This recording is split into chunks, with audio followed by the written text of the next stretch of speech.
Breaking news आपको बता दें, विधानसभा उपचुनाव के नतीजों से जुड़ी ये बड़ी जानकारी। 7 राज्यों में 13 सीट और इसमें से हिमाचल प्रदेश की 3 सीटों पर भी जो नतीजे हैं वो आ रहे हैं।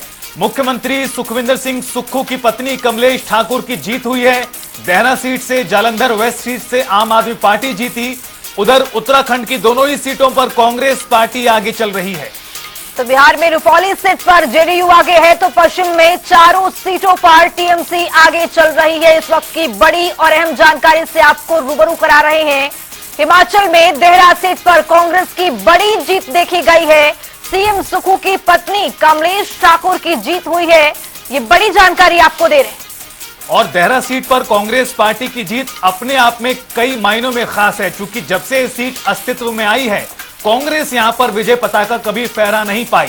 लेकिन 2024 लोकसभा चुनाव के बाद हुए ये उपचुनाव के नतीजे कांग्रेस पार्टी के हिमाचल प्रदेश में हक में जाते नजर आ रहे हैं। जहां देहरा सीट पर हाथ का पंजा चला है। मुख्यमंत्री सुखविंदर सिंह सुक्खू की पत्नी कमलेश ठाकुर की यहां पर जीत बड़े मार्जिन से हुई है। दूसरी तरफ अलग अलग राज्यों की बात करें, जालंधर में आम आदमी पार्टी जीती है। उत्तराखंड में अभी की स्थिति है, दोनों सीटों पर कांग्रेस आगे। बिहार में रुपौली सीट पर जेडीयू की उम्मीदवार आगे हैं। पश्चिम बंगाल में चारों सीटों पर तृणमूल कांग्रेस आगे चल रही है। इस तरह से 7 राज्यों में 13 सीटों पर 10 तारीख को मतदान हुआ था और आज मतगणना का दिन है। यानी कुछ जगहों पर जीत की खुशी तो कुछ जगहों पर हार की निराशा भी झलक पड़ेगी। तो जालंधर वेस्ट सीट पर आम आदमी पार्टी की जीत यहां पर दर्ज की गई है। उत्तराखंड की दोनों सीटों पर कांग्रेस आगे चल रही है। बिहार की अगर बात कर ले तो रुपौली सीट पर जेडीयू आगे है। पश्चिम में चारों सीटों पर टीएमसी आगे चल रही है। 7 राज्यों में 13 सीटों पर उपचुनाव के नतीजे आज सामने आ रहे हैं। हिमाचल में देहरा सीट काफी हॉट सीट माना जा रहा था, लेकिन खबर ये कि कमलेश ठाकुर यहां पर जीत दर्ज कर चुकी है। और ये तस्वीरें देखिए, खुशी की तस्वीर है। किस तरह से यहां पर ढोल नगाड़ों के साथ यहां पर लोग झूमते हुए नजर आ रहे हैं, उत्सव मना रहे हैं। तो आपको बता दें कि ये तस्वीरें बहुत कुछ अपने आप में बयां करता हुआ, ये देखिए किस तरह से लोग खुश हैं यहां पर।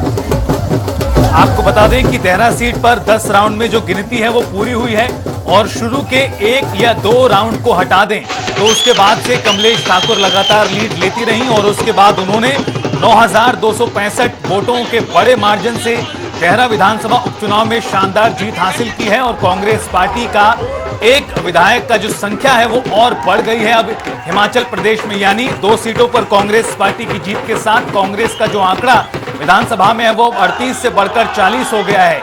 यानी उस नंबर पर कांग्रेस पार्टी पहुंच गई है जहां पर विधानसभा चुनाव में उसे संख्या बल हासिल हुआ था। हिमाचल प्रदेश में 3 सीटों पर बाई इलेक्शन हुए थे, जिसमें देहरा, नालागढ़ और हमीरपुर की सीट शामिल थी। हमीरपुर को छोड़ दें तो देहरा और नालागढ़ में अब कांग्रेस पार्टी जो है जबरदस्त तरीके से आगे रही है, जिसमें से देहरा पर जीत हो चुकी है। इसी तरह से उत्तराखंड की 2 सीटें थी जहां पर बाई इलेक्शन हुए हैं, एक है बद्रीनाथ और एक है मंगलौर की सीट। और अभी तक की जो काउंटिंग है उसके नतीजे बता रहे हैं कि दोनों ही सीटों पर कांग्रेस पार्टी के जो उम्मीदवार हैं वो लीड लिए हुए हैं, आगे हैं, यानी जीत संभवतः हो सकती है। इसी तरह से देश के अलग अलग राज्यों की बात करें, पश्चिम बंगाल की बात करें, बिहार की बात करें या बात करें पंजाब के जालंधर पश्चिम सीट की, जहां से इस वक्त आम आदमी पार्टी आगे है। दरअसल ये बाई इलेक्शन आम चुनाव 2024 के बाद हुए हैं, यानी पहली परीक्षा के तौर पर भी इन्हें देखा जा सकता है। 7 राज्यों में 13 सीटें थी, जिसमें से किस तरह के नतीजे सामने आ रहे हैं और उन नतीजों के बाद खुशी का आलम देहरा में किस प्रकार से है। देहरा की सीट इस लिहाज से बेहद महत्वपूर्ण है क्योंकि यहां कांग्रेस पार्टी कभी जीती नहीं थी। और ये जो तस्वीर दिखा रहे हैं, आपको बता दें कि हिमाचल प्रदेश के देहरा की इस तस्वीर है। आपको बता दें कि देहरा सीट पर ये काफी हॉट सीट माना जा रहा था। यहाँ पर मुख्यमंत्री सुखविंदर सिंह के सुक्खू जी की पत्नी यहाँ पर कमलेश ठाकुर यहाँ पर चुनाव लड़ रही थी और ये सीट काफी हॉट सीट था, लेकिन अब तस्वीरें साफ होती हुई नजर आ रही हैं। आपको बता दें कि यहाँ पर कमलेश ठाकुर ने जीत दर्ज कर लिया है और ये कार्यकर्ताओं में किस तरह से जोश देखा जा रहा है, खुशी का माहौल देखा जा रहा है। आपको बता दें कि नालागढ़ सीट पर भी कांग्रेस की बड़ी जीत देखी गई है। बड़ी खबर, बड़ी जानकारी इस वक्त की। देश में आम चुनावों के बाद ये पहले बाई इलेक्शन अलग अलग राज्यों की विधानसभा सीटों पर हुए हैं और उसमें देखा जाए तो बीजेपी के लिए नुकसान वाली खबरें सामने आई हैं।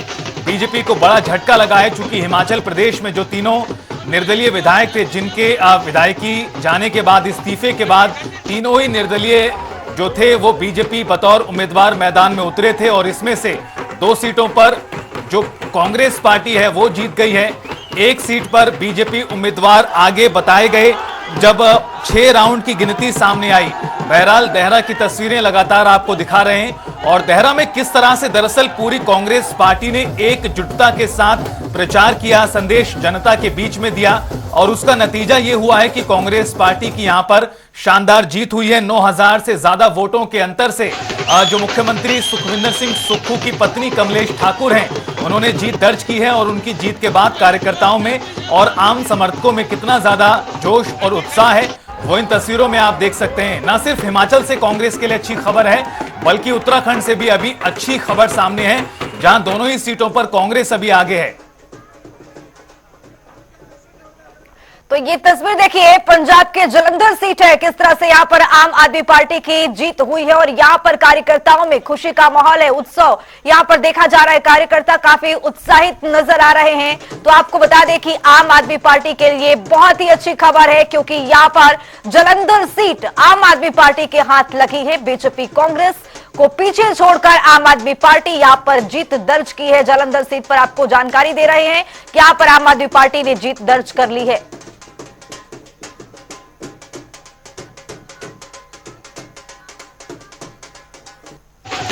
और हमारे साथ सीधा शिमला से हिमाचल ब्यूरो चीफ विकास शर्मा जी जुड़ गए हैं ज्यादा बातचीत और ताजा जानकारी के लिए। विकास शर्मा जी, आम चुनाव के बाद ये पहला बाई इलेक्शन हुआ है और किस तरह के नतीजे आ रहे हैं वो भी यहां पर दिखाई पड़ रहा है। खास तौर पर देहरा सीट की बात करें, जहां कांग्रेस पार्टी कभी जीत नहीं पाई, लेकिन यहां पर सीएम की जो पत्नी है उन्होंने शानदार जीत दर्ज की है। देहरा सीट की जानकारी और साथ ही साथ पूरे बाई इलेक्शन को किस तरह से देखा जाए? देखिए, सबसे पहले तस्वीरें आपको मैं दिखाऊं। मैं इस समय मुख्यमंत्री आवास पे हूं शिमला में और मुख्यमंत्री जो है वो अंदर से ही, घर के अंदर से ही फीडबैक लगातार देख रहे हैं। तमाम प्रशासनिक अमला जो है वो यहीं पे था और इससे पहले अब जश्न जो है वो भी यहाँ पर होगा, जश्न होगा और तस्वीरें जो है वो भी आपको यहाँ पर दिखाएंगे। और कई तरह की चीज़ें जो है इस उपचुनाव में जो है वो देखी गई। 3 सीटें हैं, 3 सीटों पर उपचुनाव हो रहा है, लिहाजा जो अभी तक खबरें निकल कर सामने आ रही हैं वो यही है कि देहरा में भारी भरकम जीत जो है वो कांग्रेस प्रत्याशी और मुख्यमंत्री की जो धर्मपत्नी है कमलेश ठाकुर, उनकी यहाँ पर हुई है। और दूसरी तरफ अगर नालागढ़ देखें तो वहाँ पर भी कांग्रेस जो है वो जीत हासिल किए हुए है। ऐसे में हमीरपुर में थोड़ा ज़रूर जो है वो भाजपा को यहाँ पर जीत मिली है और ऐसे में जो समीकरण है, क्योंकि अब अगर 2 सीटों पर कांग्रेस को अगर यहाँ पर जीत मिलती है और ऐसे जीत मिली है और इसके बाद जो आंकड़ा होगा विधानसभा में वो अब 40 का 40 हो जाएगा, जिस पर कांग्रेस 2017 के चुनाव में जीतकर सामने आई थी। तो वही आंकड़ा जो है वो वापिस होगा। लेकिन हाँ, चेहरे थोड़े बदल गए हैं, ये जरूर सामने होगा। लेकिन इसके साथ ही इस समय मुख्यमंत्री आवास पर आप देखें कि तमाम जो लोग हैं वो यहाँ पर पहुंचे हैं। एक तरफ तस्वीरें आप देखें, ये कुछ म्यूनिसिपल जो कमेटी है शिमला की, नगर निगम के, तो उसके कुछ काउंसलर जो हैं वो यहाँ पर आए हैं, कुछ नेता जो है वो यहाँ पर जुटना शुरू हो गए। मुख्यमंत्री को बधाई जो है वो लोग यहाँ पर दे रहे हैं, मिठाई जो है वो यहाँ पर लड्डू खिलाए जा रहे हैं और तमाम ये चीज़ें जो है वो इस समय यहाँ की तस्वीर देखने के लिए मिल रही है। लेकिन जहाँ जहाँ चुनावों की घोषणा हो रही है वहाँ वहाँ जश्न का माहौल जो है वो जरूर सामने आ रहा है। तो ऐसे में तस्वीरें जो है वो जरूर दिखाई दे रही हैं। लेकिन इसके साथ ही अहम ये रहेगा कि जिस तरह से हिमाचल प्रदेश में इन 3 चुनावों में उपचुनाव जो है वो यहाँ पर हुए हैं, कहीं ना कहीं अब ये माना जा रहा था, अपने अपने दावे थे, अपनी अपनी जीत के दावे जो है वो यहाँ पर लोग कर रहे थे और इसी बीच आरोप और प्रत्यारोप जो है वो भी देखने के लिए यहाँ पर मिल रहा था। और इसी बीच अब कांग्रेस को जरूर, क्योंकि देखिए जो सियासी समीकरण हिमाचल प्रदेश में थे वो जरूर यहाँ पर बदलते दिखाई दे रहे थे उस समय, लेकिन अब ऐसा कुछ नहीं है। जो सियासी संकट की बात यहाँ पर की जा रही थी वो बिल्कुल टल चुका है। ये साफ पिछले उपचुनावों में ही हो गया था, जो 6 सीटों पर उपचुनाव यहाँ पर हुए थे। ज्यादा बात करूंगा, मेरे साथ इस समय मुख्यमंत्री के जो मीडिया सलाहकार है, प्रधान मीडिया सलाहकार हैं नरेश चौहान जी, वो मेरे साथ है। नरेश जी, इस पूरे उपचुनाव को, जो 3 उपचुनाव हुए हैं, किस तरह से आप देख रहे हैं? देखिए, ये उपचुनाव जो है भाजपा के लोगों ने और कुछ लोगों ने साजिश करके हिमाचल प्रदेश के लोगों पे थोपे और जो सरकार थी लोगों द्वारा चुने गए उसको गिराने का जो प्रयास किया गया, उसके उपरांत आज फिर से एक बार हिमाचल प्रदेश के लोगों ने और मतदाताओं ने अपनी मंशा साफ कर दी है कि ऐसे लोगों को बख्शा नहीं जाएगा। और जहां तक सरकार है जो काम करने वाली है अपने विकास के लिए, अपने क्षेत्र के विकास के लिए, उन्होंने कांग्रेस पार्टी की सरकार के साथ अपने नुमाइंदे को जोड़ा है और निश्चित तौर पे विकास का ये मॉडल जो है आगे रहेगा। 3.5 साल ठाकुर सुखविंदर सिंह सुक्खू जी की सरकार लोगों की सेवा करने वाली है। तो ये एक बड़ा मैसेज है देश के लिए भी कि जो लोग अपने निजी स्वार्थों के लिए साजिश करके चुनी हुई सरकार को लोकतंत्र का मजाक उड़ाते हैं या मतदाताओं का मजाक उड़ाते हैं, उनके लिए मैं समझता हूं बहुत बड़ा ये मैसेज है। और भाजपा के नेताओं को भी अभी समझने की जरूरत है कि आपको जो है एक जिम्मेवार विपक्ष की भूमिका निभाने की आवश्यकता है। आपको जो मैंडेट मिला 1.5 साल पहले वो विपक्ष में बैठने का मिला है। आप साजिश से बार बार जनता की चुनी हुई सरकार को गिराने का प्रयास नहीं कर। लेकिन भाजपा इस दौरान जो है पूरे चुनावों में 6 उपचुनाव हुए, उसके बाद 3 सीटों पर फिर से उपचुनाव हुए, भाजपा लगातार ये कह रही है कि सरकार अपनी मशीनरी का दुरुपयोग कर रही है और ऐसे में लगातार जनता के बीच में गलत संदेश दिया जा रहा है। अपनी गारंटियों से आप मुकर गए। हाल ही में अभी पिछले कल 125 यूनिट बिजली जो है वो भी जो फ्री भाजपा ने दी थी वो भी आपने वापस कर दी, बल्कि 300 यूनिट बिजली जो है उसका अभी तक कोई गारंटी का कोई पता नहीं है। इन आरोपों को किस तरह से देख रही है? इसमें 2 बातें हैं। भाजपा को नकारा 1.5 वर्ष पहले हिमाचल प्रदेश के लोगों ने। ये वही लोग थे जो डबल इंजन की बात करते थे, मिशन रिपीट की बात करते थे। ये समझने की जरूरत है कि लोग क्या चाहते हैं, मतदाता क्या चाहता है। आज उन्होंने मोहर लगा के कांग्रेस पार्टी को मजबूत किया है। आज आंकड़ा फिर से 40 हो गया। तो हम तो वो देखते हैं जो प्रदेश का मतदाता चाहता है। मैं समझता हूँ वक्त रहते भाजपा को भी अपनी नीति बदलनी चाहिए, एक सकारात्मक भूमिका निभानी चाहिए, लोगों के मुद्दे उठाने चाहिए, बजाय इसके कि सरकार गिराएंगे, सरकार गिरेगी। आखिरकार क्यों गिराओगे? क्या आपकी यही रिस्पेक्ट है लोकतंत्र के प्रति? ये बड़े प्रश्न थे। ये जनता की अदालत में थे। अब इनका फैसला किसने किया? हिमाचल प्रदेश की जनता ने किया। मैं समझता हूँ इससे बड़ा जवाब और क्या हो सकता है। ये आरोप लगाना कि सरकारी मशीनरी का उपयोग है, ये कुछ नहीं है। सारी बातें अपनी हार को एक्सक्यूजेस है ये सारे। जहां तक मैं देखता हूं हमने जीवन में अपने 40 साल के अनुभव में इतना लो प्रोफाइल सरकार की तरफ से चुनाव नहीं लड़ा गया। कोई मशीनरी का मिसयूज नहीं, कहीं कुछ नहीं आप देखें। लेकिन लोगों का मन था, मतदाताओं का मन था कि वो जो है अपने प्रतिनिधि को सरकार के साथ जोड़ना चाहते थे। 3.5 वर्ष तक सरकार चलेगी। माननीय मुख्यमंत्री जी की अध्यक्षता में वो लोगों की और प्रदेश की सेवा करेंगे। जश्न होगा, जश्न है, ये जनता का जश्न है। जीत जनता की हुई है। हिमाचल प्रदेश का मतदाता जीता है और हिमाचल प्रदेश के लोगों की ये जीत है। मैं बधाई देता हूं जो जीतने वाले लोग हैं उनको भी और वहां के मतदाताओं को भी और प्रदेशवासियों को भी कि आपने पूरे देश के अंदर एक मैसेज दिया है कि जो लोग चुनी हुई सरकार को गिराने का काम करते हैं उनके लिए आपने पूरे देश में एक बहुत बड़ा मैसेज दिया। लेकिन हमीरपुर से हार भी तो हुई है बहुत नजदीक। आप समझिए कि हमीरपुर लगातार 25 वर्षों से कांग्रेस पार्टी नहीं जीत दर्ज करी, लेकिन अगर 200-400 वोटों की जो कमी रही है मैं इसको जीत के बराबर समझता हूं। और वहां पर जो कार्यकर्ताओं ने काम किया और वहां के जो कांग्रेस के लोग हैं या वहां का मतदाता, मैं एक हिसाब से इसको जीत समझता हूं। लेकिन जो थोड़ी बहुत कमी रह गई इसको कांग्रेस पार्टी अपने लेवल पे समीक्षा करेगी कहाँ थोड़ी सी कमी रहेगी। बहुत शुक्रिया हमसे बात करने के लिए। तो साफ तौर पर कांग्रेस बिल्कुल जश्न का विकास माहौल। शर्मा जी एक बार रोकेंगे आपको और इस बीच हमीरपुर से आपको एक अपडेट बता दें। हमीरपुर उपचुनाव के जो नतीजे हैं वो भी सामने आ गए हैं। एक तरफ जहां कांग्रेस पार्टी के लिए 2 जगहों से अच्छी खबर है, तो वहीं हमीरपुर से आशीष शर्मा की जीत हुई है। बीजेपी के उम्मीदवार हैं आशीष शर्मा। तो नालागढ़ से कांग्रेस के उम्मीदवार आगे हैं। तो वहीं आपको बता दें कि देरा से कमलेश ठाकुर की बड़ी जीत हुई है। तो अगर हमीरपुर की बात करें तो हमीरपुर से बीजेपी के प्रत्याशी आशीष शर्मा ने अपनी जीत यहां पर दर्ज की है। तो हमारे साथ हमारे ब्यूरो चीफ विकास शर्मा जुड़े हुए हैं। विकास जी, जिस तरह से देखा क्या कि 3 निर्दलीय विधायकों ने जिस तरह से अपना सामंजस्य यहां पर नहीं बैठा पाए थे और अब ये जो सीट है कांग्रेस की तरफ जाती हुई दिख रही है, क्या ये समीकरण किस तरह से आप वहां पर देख रहे हैं? देखिए 2 सीटों पर तो कांग्रेस की जीत तय है और परिणाम घोषित हो रहे हैं और ऐसे में गदगद है कांग्रेस पार्टी। और इस चीज़ को लेकर ज़रूर संतोष है कि जो 40 सीटें लेकर 2017 के जो चुनाव हुए थे उसमें जिस तरह से 40 सीटें मिली और इतना बड़ा घटनाक्रम हिमाचल प्रदेश में जिसे इतिहास बताया जा रहा है कि राज्यसभा में क्रॉस वोटिंग होती है। क्रॉस वोटिंग के बाद जो 6 जो विधायक थे कांग्रेस के ही उनको जो है अयोग्य घोषित किया गया, डिस्क्वालीफाई उनको किया गया और उसके बाद वो फिर से चुनावी मैदान में थे। 6 सीटों पर उपचुनाव हुआ, 4 4 सीटों पर कांग्रेस को यहाँ पर जीत मिली, 2 सीटों पर हार हुई, 2 सीटें भाजपा की जरूर यहाँ पर बढ़ी हैं। इसके साथ ही अब जिस तरह से 3 सीटों पर उपचुनाव हो रहा है, इसमें भी भाजपा को 1 सीट जरूर हमीरपुर से मिलती हुई दिखाई दे रही है। इसे भी कांग्रेस जो है, क्योंकि अभी नरेश चौहान जो कि मीडिया प्रधान सलाहकार हैं मुख्यमंत्री के, उनकी तरफ से भी ये कहा गया कि इस हार को भी वो कहीं ना कहीं जीत देख रहे हैं, क्योंकि बहुत ही कम अंतर से जो है वो कांग्रेस पार्टी की यहाँ पर हार हुई है। लेकिन 2 सीटों पर अच्छे रिजल्ट्स जो हैं वो यहाँ पर मिले हैं, अच्छे परिणाम यहाँ पर मिले हैं, तो इससे जरूर जश्न का माहौल है। और जो सियासी घटनाक्रम था, जिस तरह से ये कहा जा रहा था कि सियासी संकट हिमाचल प्रदेश में है, फिलहाल वो तो 6 उपचुनाव के साथ ही टल गया था, क्योंकि 4 सीटों पर जो है वो कांग्रेस को यहाँ पर जीत मिली थी। तो इसके बाद अब इन 3 चुनावों में भी 2 सीटों पर अगर कांग्रेस को जीत मिलती है तो ये आंकड़ा और बढ़ता है, और अब ये 38 से वो 40 होगा। तस्वीरें आपको दिखाएं, यहाँ पर जो है वो अब पटाखे फोड़े जा रहे हैं, जश्न का माहौल जो है वो शुरू हो चुका है, और लगातार लोग जो है, देखिए तस्वीरें इस समय आप देख सकते हैं, मुख्यमंत्री आवास से ये तस्वीरें आपको हम इस समय दिखा रहे हैं। यहाँ पर पटाखे फोड़े जा रहे हैं और जश्न का माहौल है, और जीत जो है उसकी खुशी मनाई जा रही है,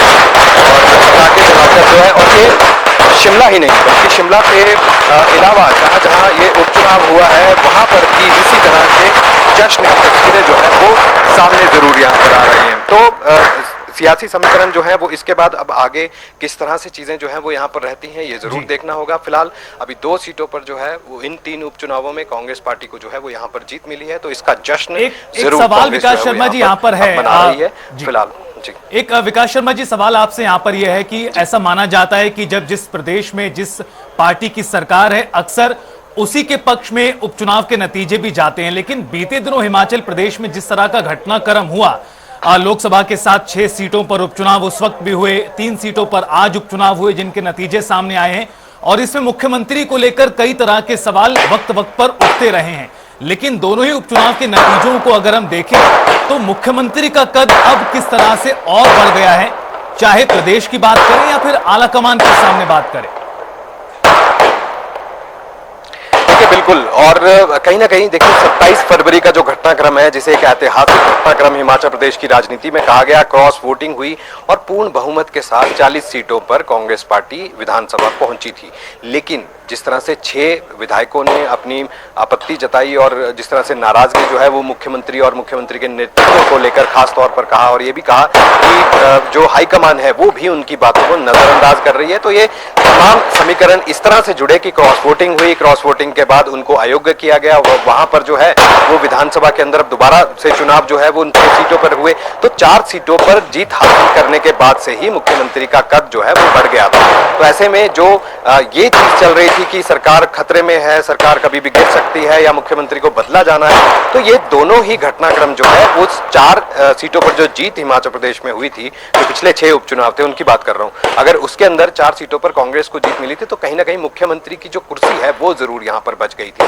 लेकिन अब जब 2 सीटों पर फिर से कांग्रेस को जो 3 में से 2 सीटों पर जो है कांग्रेस को अब जीत मिली है, तो ऐसे में मुख्यमंत्री के कद में तो जरूर बढ़ोतरी हुई है। वहीं भाजपा में भी देखिए, क्योंकि भाजपा 25 सीटों पर थी जब पहले 2017 के जब चुनाव हुए थे, तो 25 सीटों पर जो है वो विधायक पहुंचे थे विधानसभा, लेकिन उसके बाद 2 सीटों पर जिस तरह से हिमाचल प्रदेश में फिर से इन 6 में से जो 2 सीटें थी उसमें भाजपा को जीत मिली, तो ये आंकड़ा जो है वो 27 यहाँ पर हो गया था। और ऐसे में अब 1 सीट और यहाँ पर भाजपा को मिली है, तो निश्चित रूप से कांग्रेस भाजपा जो है उसमें भी मुख्यमंत्री पूर्व मुख्यमंत्री जो नेता प्रतिपक्ष हैं जयराम ठाकुर, उनके भी कद में बढ़ोतरी हुई है। उनकी भी साख पर सवाल था कि अगर 9 सीटों पर उपचुनाव हिमाचल प्रदेश में होते हैं तो आगे किस तरह से राजनीति जो है वो किस ओर जाती है।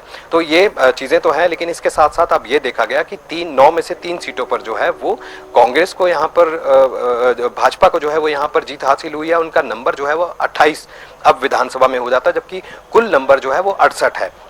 ऐसे में अगर कांग्रेस की बात करें तो कांग्रेस में भी अब 40 सीटें जो है वापस कांग्रेस को जो है वो यहाँ पर मिल गई हैं, जो 2017 के चुनाव में थी। तो लिहाजा घटनाक्रम जो भी हो, जैसे भी हो, लेकिन मुख्यमंत्री की कुर्सी को जो खतरे की बात यहाँ पर की जा रही थी वो बिल्कुल नहीं है। कद बेशक उनका जो है वो यहाँ पर बढ़ा है, और ऐसे में हाईकमान के सामने भी जो साख का सवाल बना हुआ था कि किस तरह से मुख्यमंत्री की कार्यप्रणाली है, जिसको लेकर लगातार विधायक सवाल उठा रहे थे, क्या वो उनकी कार्यप्रणाली सही है या गलत है, ये जनता ने जो है वो यहाँ पर जवाब दिया है। 40 सीटें लेकर फिर से पूरे दबदबे के साथ जो है, पूर्ण बहुमत के साथ जो है वो कांग्रेस इस समय फिर से सत्ता में है। मुख्यमंत्री फिलहाल सुखविंदर सिंह सुक्खू ही बने हुए हैं।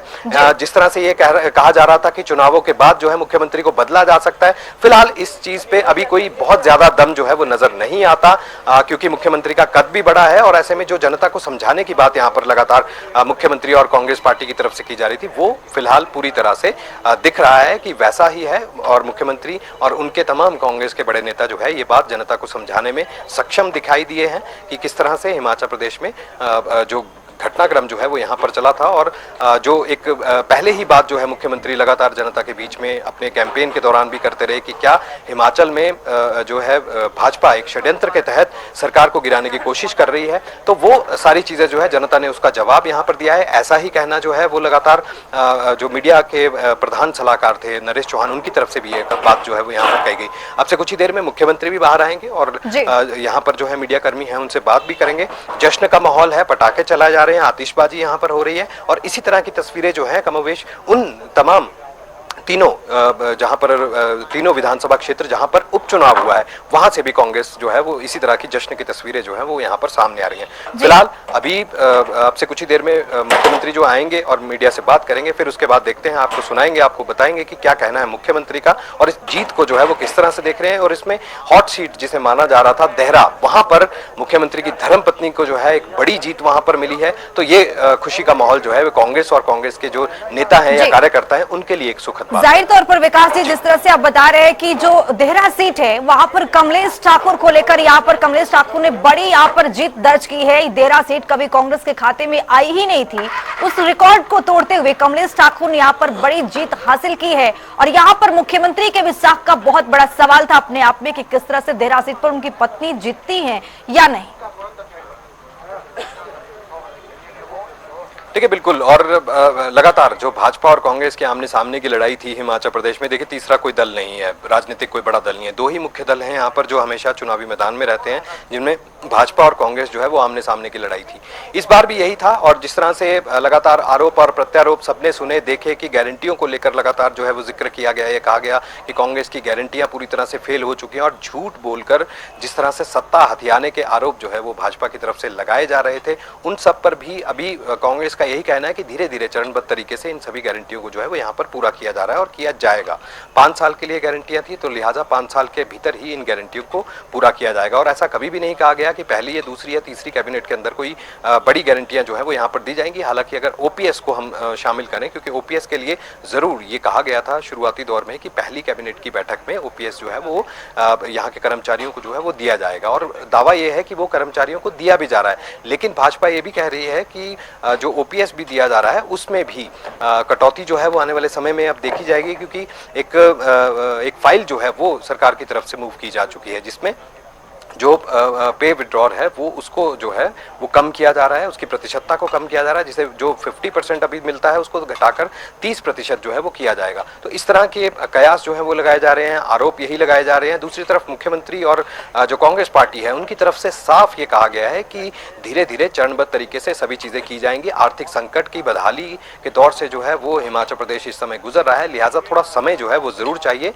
अर्थव्यवस्था थोड़ी मजबूत होगी तो धीरे धीरे सभी गारंटियों को जो है वो यहाँ पर पूरा किया जाएगा। ऐसे में आरोप और प्रत्यारोप के बीच में अब 3 चुनाव जो हैं वो उपचुनाव हो चुके हैं, लिहाजा 2 कांग्रेस को सीटें जो है वो जा चुकी हैं और 1 सीट जो है वो यहाँ पर भाजपा को गई है। तो इसमें जरूर आने वाले दिनों में घटनाक्रम जो है वो और बदलेगा, सियासी समीकरण जो है वो और उसमें बदलाव जरूर यहाँ पर देखा जाएगा। हालांकि अगर पिछले कल की बात करें तो कैबिनेट की बैठक हुई और इन 3 उपचुनावों में मतदान के बाद कैबिनेट की बैठक का होना और उसमें बड़ा फैसला ये लिया जाना कि हिमाचल प्रदेश में 125 यूनिट जो फ्री बिजली दी जाती है उसके ऊपर कटौती यहाँ पर की गई है और उसमें एक चुनिंदा एक फेयर लिस्ट है जिसके अंदर जो लिस्ट है उसके अंदर जो है कई बड़े नाम हैं, जिस तरह से जो आयकरदाता होंगे उनको इस सब्सिडी से जो है वो दूर रखा, उसको बाहर कर दिया गया है। मुख्यमंत्री खुद बाहर होंगे, उनके मंत्रिमंडल के सदस्य जो हैं वो बाहर होंगे, बोर्ड निगमों के जो चेयरमैन होंगे वो उस लिस्ट से बाहर होंगे जिनको ये सब्सिडी जो है वो दी जाती है। तो ऐसे एक बड़ी लंबी सूची है जिसके अंदर लोगों को बाहर किया जाएगा, लेकिन इसका असर जो है वो जनता, आम जनता के ऊपर पर कितना होगा,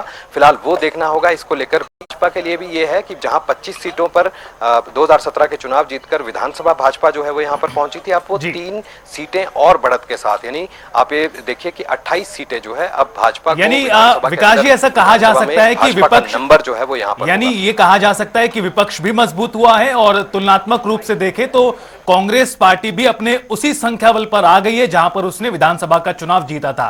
बहरहाल आपका बहुत शुक्रिया इस पूरी बातचीत और जानकारी को साझा करने के लिए। किस तरह से तमाम कांग्रेस पार्टी के कार्यकर्ताओं में खुशी का माहौल है वो इस वक्त दिखाई पड़ रहा है। 2 सीटों पर कांग्रेस की जीत, 1 सीट पर बीजेपी ने विजय पताका फहराई है। बहरहाल ये तस्वीरें आपको दिखा रहे हैं सीएम आवास की, जहां पर किस तरह से जो कांग्रेस के कार्यकर्ता हैं वो जीत की खुशी में आतिशबाजी कर रहे हैं, पटाखे फोड़े जा रहे हैं।